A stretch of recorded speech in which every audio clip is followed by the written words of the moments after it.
In the quiet hills of Nazareth, before the world knew his name, Jesus often walked alone. The sky was still dark, yet he walked, as if led by something beyond himself. Destiny. But what is destiny?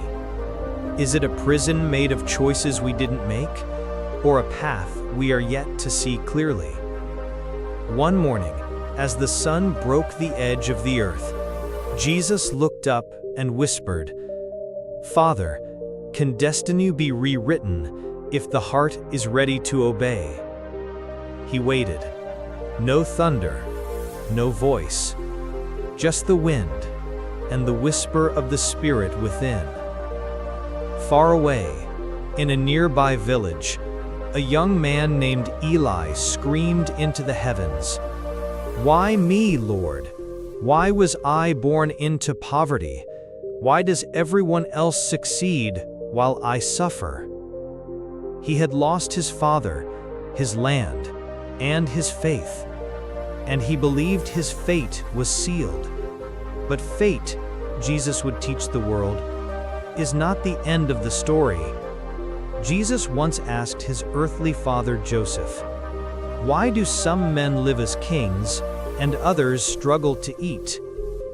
Joseph replied, "Because the world sees money as power, but God sees purpose as power." Years passed. Jesus was no longer a boy. He walked among sinners, saints, rich men, and beggars. And one day, he told a story that would shake the idea of destiny forever. A farmer went out to sow seed. Some fell on the path and was eaten by birds. Some fell on rocks where roots could not grow. Some fell among thorns and were choked. But some fell on good soil and bore fruit, some 30, 60, even 100 times what was sown. The crowd was puzzled. "What does this mean?" they asked. Jesus smiled. "Your heart is the soil. Your choices are the seeds. And your destiny is the harvest." In that moment, Jesus revealed a truth deeper than fate. Destiny isn't found, it's grown. And so begins our journey through the teachings of Christ, not just to learn, but to transform. To discover how you can rewrite your destiny. Simon was a fisherman, but on that morning, he was a broken man. He had fished all night and caught nothing. His net was empty, his eyes more so. He stared into the water and whispered, "Maybe this is it. Maybe my life is meant to be small, meaningless." He had debts, a sick mother-in-law, no future, no hope. But just as the darkness felt final, a voice called out to him. Jesus says to Simon, "Simon, push your boat into the deep." Simon laughed bitterly. "Master, I've worked all night and caught nothing." Jesus smiled, not with lips, but with eyes. "Try again, this time with me." He rose, throws the net, and within seconds, the net pulls so hard that it begins to break. Fish jump, water churns, his eyes widen. He calls for help. Simon falls to his knees before Jesus, trembling. "Lord, I am a sinful man. Leave me." Jesus gently places his hand on Simon's shoulder. "Do not be afraid. From now on, you will catch men." In that moment, Simon's destiny changed. He was no longer a fisher of fish, but a builder of the kingdom, not because he was perfect, but because he obeyed even in doubt. The narrator continues, "So many of us stand like Simon, empty nets, tired hearts, convinced we are forgotten by heaven. But hear this truth. When you let Jesus step into your boat, He steps into your destiny. Destiny doesn't require perfection. It requires surrender. And in surrender, you'll find more than fish. You'll find your purpose." She had no name, at least not one people remembered. They only called her the one with the past, the shameful woman, the sinner. She had made mistakes, many, enough to make others cross the street when she passed. Her heart whispered, "God must be done with me. My story is ruined." But what she didn't know was that Jesus was walking toward her future. Suddenly, she enters. The room falls silent. Gasps, judgmental eyes, the weight of 100 stares. She falls at Jesus' feet, tears streaming down her face. Her hands tremble as she breaks open a bottle of perfume. Expensive, precious, all she had. She pours it over his feet, wipes them with her hair. No words, just surrender. If he were truly a prophet, he would know who she is. Jesus turns to them and speaks not with anger, but with power. "Simon, do you see this woman? You gave me no water, but she washed my feet with tears. You gave me no kiss, but she hasn't stopped kissing my feet. Therefore I tell you, her many sins are forgiven, for she loved much." In a moment, shame was shattered, not because of her past, but because of her love, because she didn't let shame stop her from falling at Jesus' feet. You may think your story is too messy, too broken, too late. But Jesus isn't afraid of mess. He's the only one who can make beauty from it. Destiny isn't about what you've done. It's about what you're willing to lay down. Your faith has saved you. Go in peace. The sky was black. The sea was wild. 12 men, strong, seasoned fishermen, screamed like children. Because sometimes fear doesn't ask if you're brave. It just hits you. And in that storm, they asked the same question we all ask when life goes dark. Where is Jesus? Water fills the boat. Winds howl like demons. They look around and find Jesus sleeping. "Teacher, don't you care that we are perishing?" He looks at the storm and speaks, "Peace, be still." The storm stopped, not just outside them, but inside them. Jesus turned to his disciples and asked, "Why are you so afraid? Do you still have no faith?"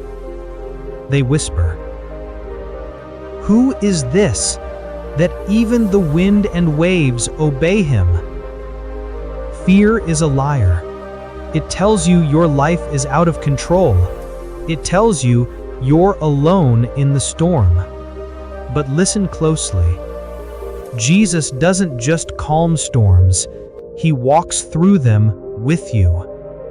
Maybe you're in a storm right now. Emotionally, financially, spiritually. Maybe you're screaming, "Where is Jesus?" Let this be your answer. He may seem silent, but he's in your boat. And when the time is right, he will speak. And when Jesus speaks, your storm will bow. The room was full, standing room only. Outside, a crowd spilled into the streets.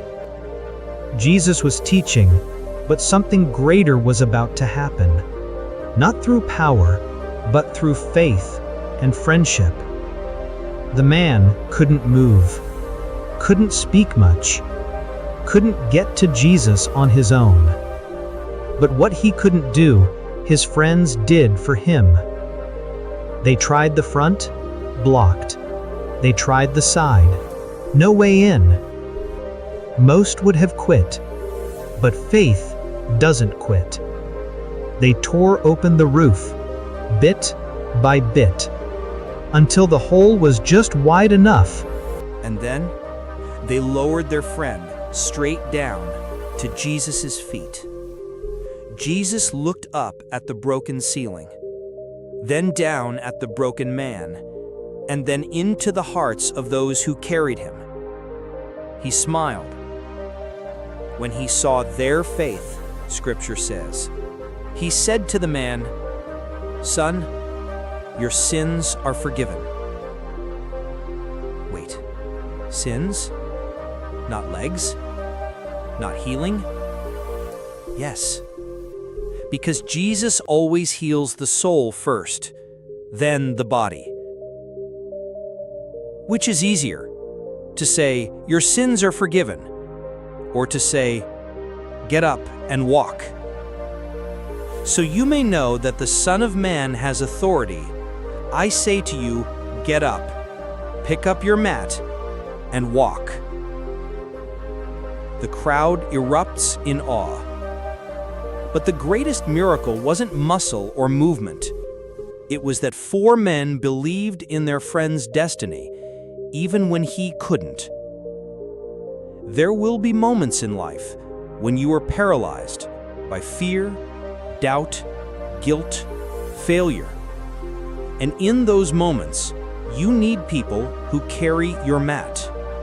Destiny is not always walked alone. Sometimes, it's carried by others until you can walk again. So, who are you for?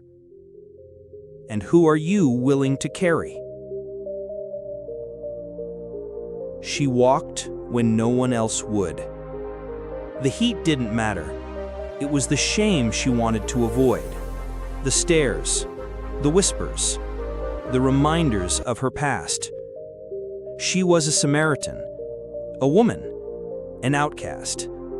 And most of all, she was alone. But someone is already there. A man, sitting, a Jew. "Will you give me a drink?" She freezes. "You're a Jew, and I'm a Samaritan woman. How can you ask me for a drink?" Because in her world, Jews didn't speak to Samaritans. Men didn't speak to women publicly.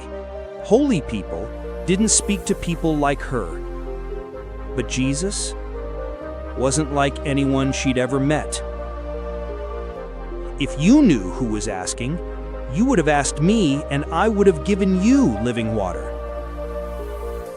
"Sir, you have nothing to draw with. Are you greater than our father Jacob?" Jesus smiles. "Whoever drinks from this well will thirst again, but whoever drinks from the water I give will never thirst." He wasn't talking about water. He was talking about destiny, about healing what no one could see. "Go, call your husband." She looks down. Silence. "I have no husband." Jesus replies gently, "You've had 5 husbands, and the man you live with now is not your husband." How did he know? How did he see everything and still speak with such love? In one moment, she realized, this man sees all of me and doesn't walk away. That's who Jesus is. He doesn't avoid the broken. He meets you in it, to rewrite the chapters you thought were over. He wore armor, but inside, his heart was broken. A Roman centurion, feared by many, respected by soldiers. But power means nothing when someone you love is dying. The boy had served him faithfully, loved him like a son. Now he was slipping away. No doctor could help. No Roman gods answered his prayers.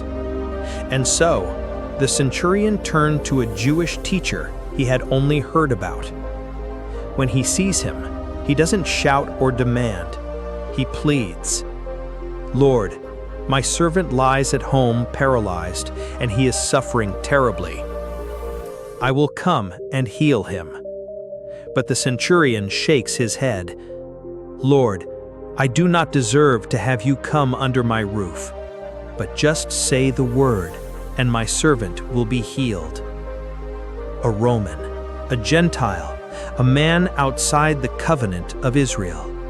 And yet, his faith burned brighter than many in the temple. Jesus smiles, his voice full of wonder. "Truly, I tell you, I have not found anyone in Israel with such great faith." No hands were laid, no ritual performed, just a word, spoken in faith. This story reminds us, God is not bound by race, rank, or religion. He sees faith, not labels. He responds to belief, not background. Destiny is not reserved for the religious. It belongs to anyone who believes. He came seeking healing. He found something more. The God who crosses every line just to meet you. She had already buried one man, her husband. Now she followed the coffin of her only son. A widow, alone in every sense of the word. No protector, no inheritance, no future. For her, this was the end. People mourned, but none could carry her pain. Her heart cried silently, "Why, God? Why both? Why me?" He sees the funeral procession. He stops. Everyone else sees a sad scene. Jesus sees destiny pausing to be rewritten. "Don't cry." She looks up, confused, dazed. Then, Jesus does the unthinkable. He walks up to the coffin, touches it. The bearers freeze. "Young man," he says, "I say to you, get up." Gasps, cries, the impossible just happened, and Jesus gave him back to his mother. Her mourning turned to dancing, her grief turned to glory. Not because she asked, not because she prayed loud enough, but because Jesus saw her pain and stepped in. Even when you say nothing, Jesus hears the voice of your tears. And even when all seems dead, He can speak life into your story. You may feel like something in your life has died, a dream, a relationship, a purpose. But when Jesus meets your funeral, He doesn't mourn with you, He resurrects. He was rich, respected by some, despised by most. His name was Zacchaeus, a tax collector. To Rome, he was loyal. To his people, he was a traitor. He had wealth, but not peace. Power, but not purpose. He'd stolen. He'd cheated. He knew it. I have everything money can buy, but why do I feel so empty? Zacchaeus had heard the stories, the healer, the miracle worker, the teacher who spoke like no other. Something in him I stirred. must see him. Too short, too hated, too late? Not to Zacchaeus. There he waited, hidden in leaves, just hoping for a glimpse. Then, Jesus came near, stopped, looked up. Jesus speaks loudly enough for all to hear.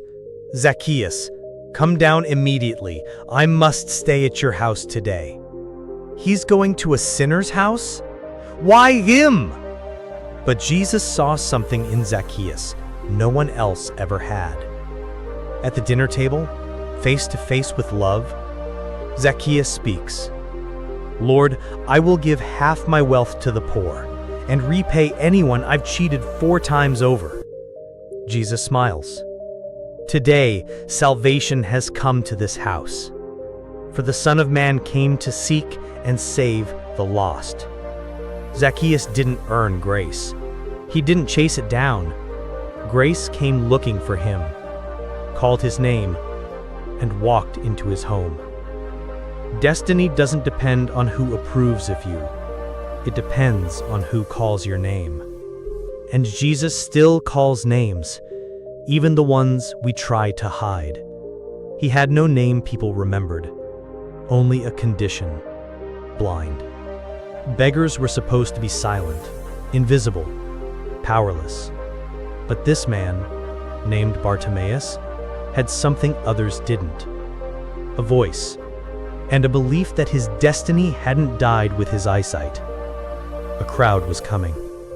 Someone whispers, "It's Jesus of Nazareth." Bartimaeus' heart pounds. This is my chance. "Jesus, Son of David, have mercy on me." "Be quiet! Don't bother the master!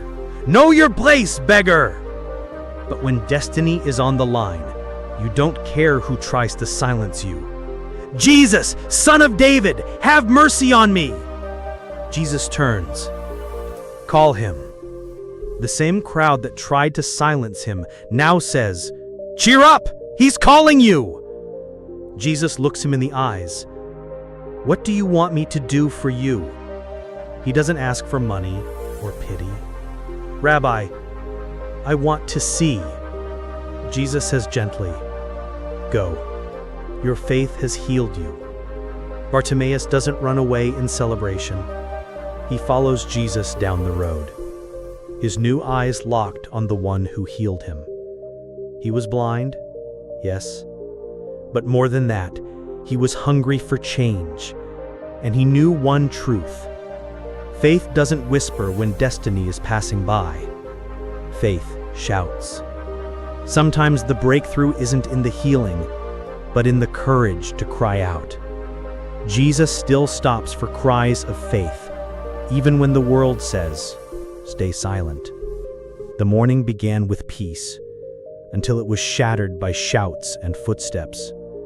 Her hair tangled, her robe torn, her face drenched in shame and terror. They throw her before Jesus. "Teacher, this woman was caught in the act of adultery. The law says we should stone her. What do you say?" It was a trap. They didn't care about the law. They didn't care about the woman.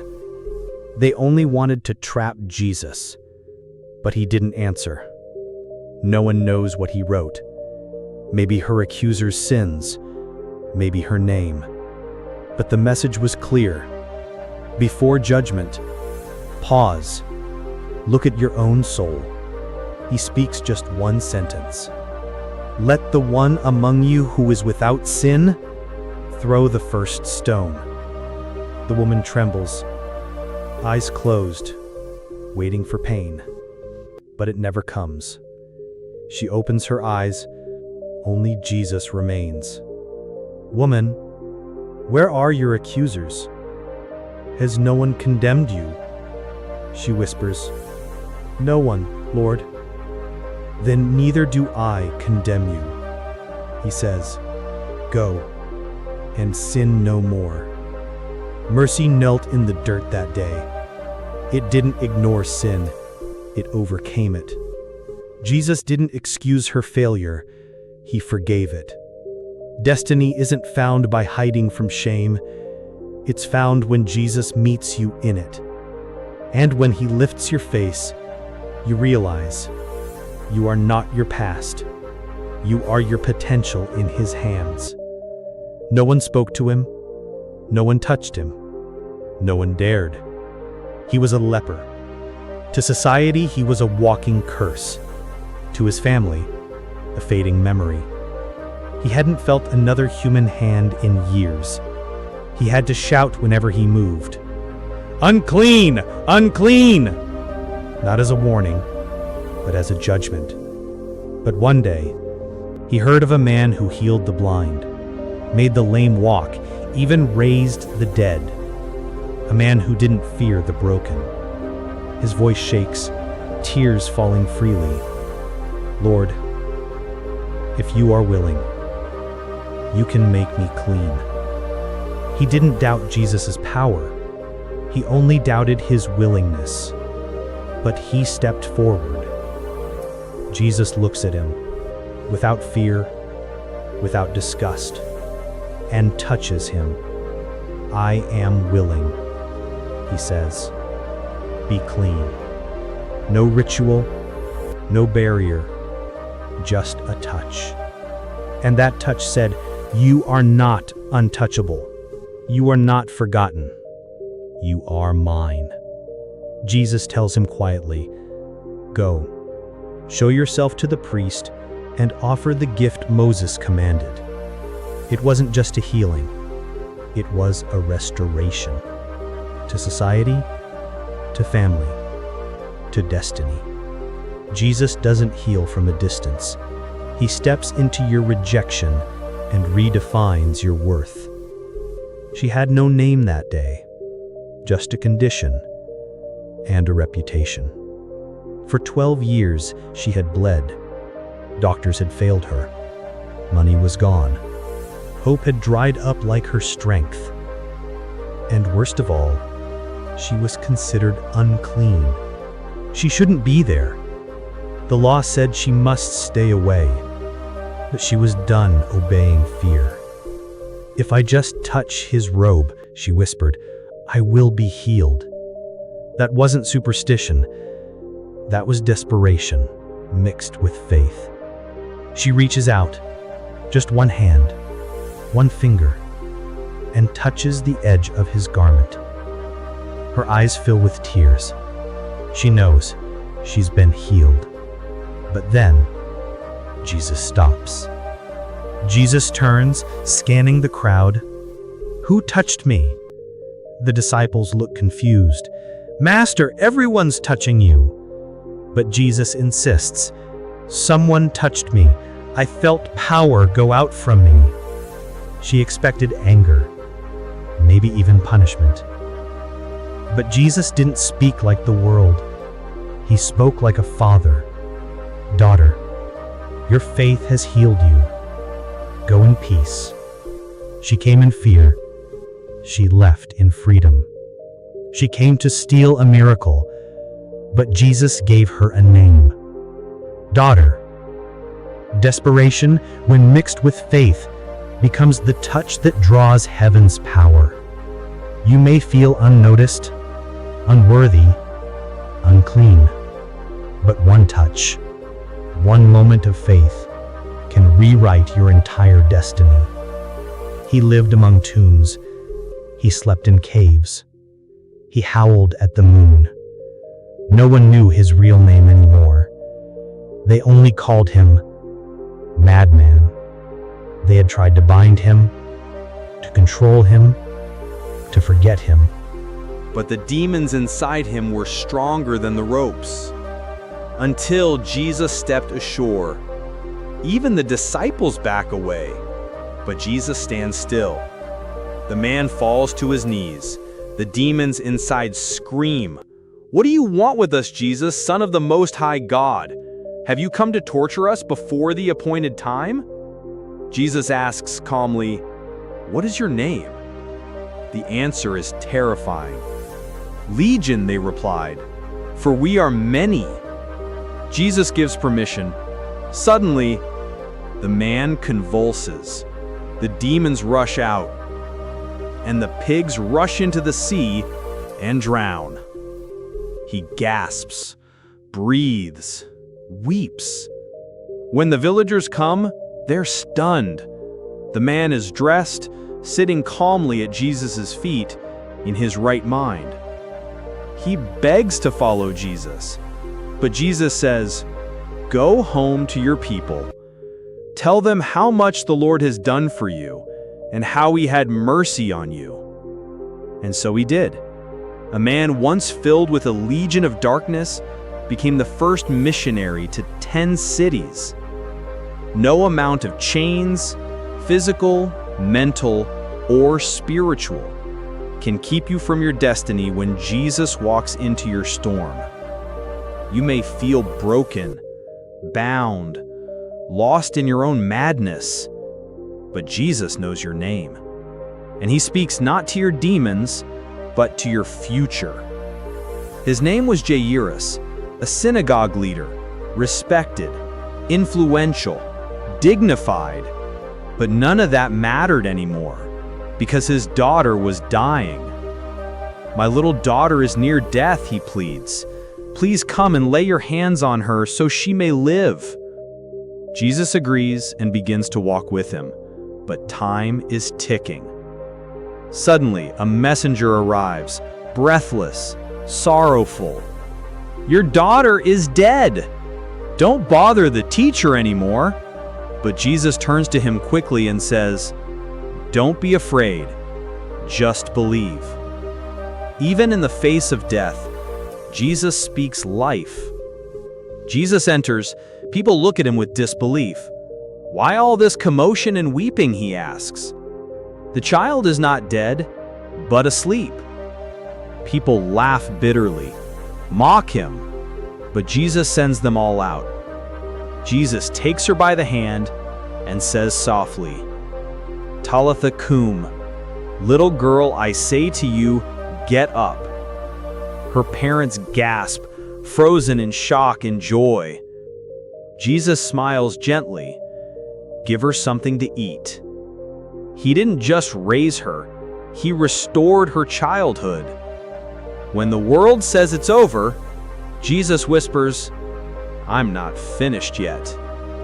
Sometimes your dream dies, your hope fades, your heart goes still. But even in your darkest room, Jesus can take your hand and raise what you thought was gone. He had 100 sheep, 99 were safe, 1 was missing. Most would have said, "It's just one, let it go." But not the Good Shepherd. He braved the cliffs, walked into thorns, faced the night. Not because the sheep was worth much, but because it was his. That's how Jesus describes himself. "I am the Good Shepherd," he said, "the one who lays down his life for his sheep." He wasn't just talking about animals, he was talking about you. And then, a light, footsteps, a familiar voice. He doesn't punish, he doesn't lecture, he rejoices. "Rejoice with me," Jesus says, "for I have found my sheep that was lost." You may feel far, you may feel forgotten, but hear this. Even if you've wandered into darkness, Jesus is still coming for you. He never stopped looking, not for a moment. You are not a mistake to be erased. You are a soul to be rescued. And your destiny begins the moment you realize you were never out of his sight. He healed the sick, raised the dead, touched the untouchable, loved the forgotten. But the ultimate act of destiny was yet to come. They thought they were ending him. They didn't know they were fulfilling prophecy. "Father, forgive them," Jesus whispered. "They know not what they do." Even in death, he spoke mercy. The one who opened blind eyes now closed his own, the one who raised the dead, was now buried behind a stone. The world held its breath. Hope seemed crushed, destiny buried. But 3 days later, he rose, not as a memory, but as the living king. "Why do you look for the living among the dead?" the angel asked. "He is not here. He has risen." That moment changed everything. Not just history, not just theology, it changed you. Because he lives, you can face tomorrow. Because he conquered death, your destiny can conquer failure, fear, and shame. He gives them one final promise: "I am with you always, even to the end of the age." You've heard the stories, you've seen the miracles, you've walked the journey of a God who became man to rewrite destiny, yours and mine. So now the question is not, can your destiny change? The real question is, will he let you change it? Thank you, and subscribe my YouTube channel.